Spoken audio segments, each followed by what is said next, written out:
So I get the question a lot of how do I know if I can hit a big number if I've never done it before? I mean, and that's kind of the point of powerlifting is to try and push yourself to a limit that you don't even know that you can get to.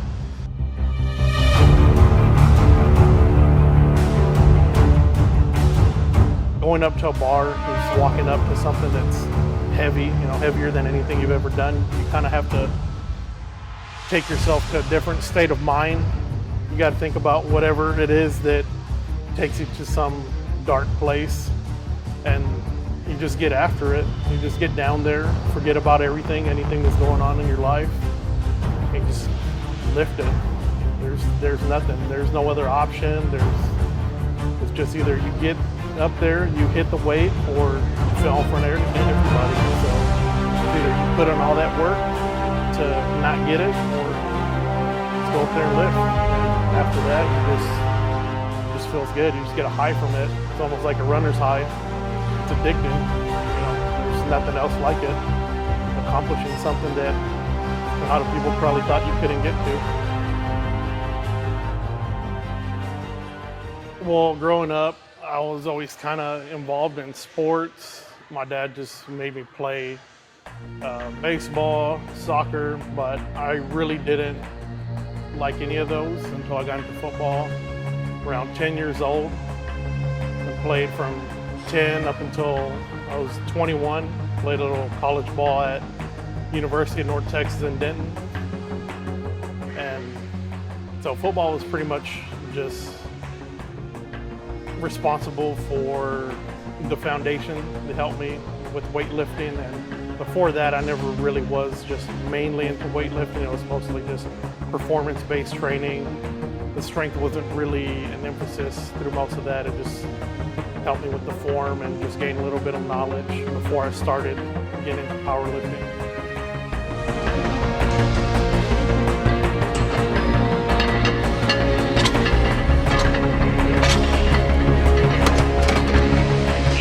When I was done playing football, I kind of just missed the competitive itch, and after I was done playing, I just stopped weightlifting, running altogether.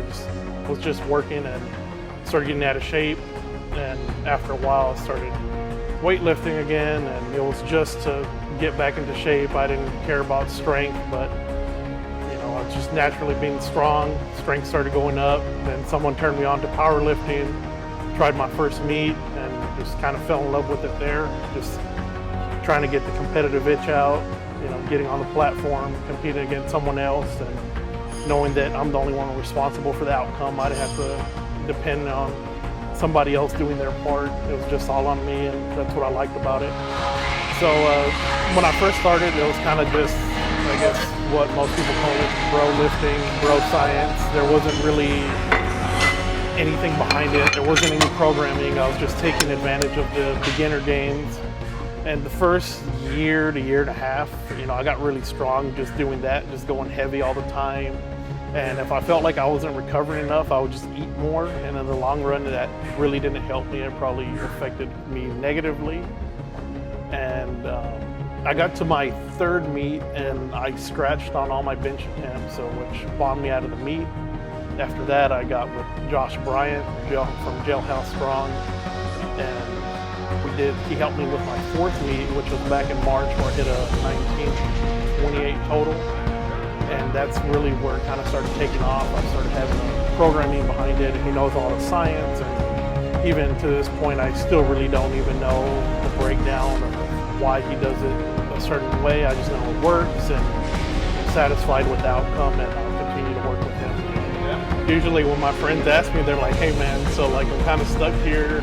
Or like when I get to the bottom of a squat or a bench, they'll be like, what do I do? I'm like, well, it's like what you want to do when you get to the bottom of a bench press or squat, or when you get stuck on a deadlift, like just don't be a bitch. Just tell them, like, don't be scared. Like if you're scared all the time or something intimidates you, you're never going to get over it. It's kind of just like, I guess, overcoming a fear in a way. It's just if you let it dominate your mind, you'll never get over it. And most of it is just mental. I mean, it really is. It's more mental than it is physical. Because you can be capable of lifting a weight, but if in your mind you've already kind of psyched yourself out, you know, you already took yourself out of the game. You lost already. There's really no point in doing it if you're going to be in a timid mindset the whole time.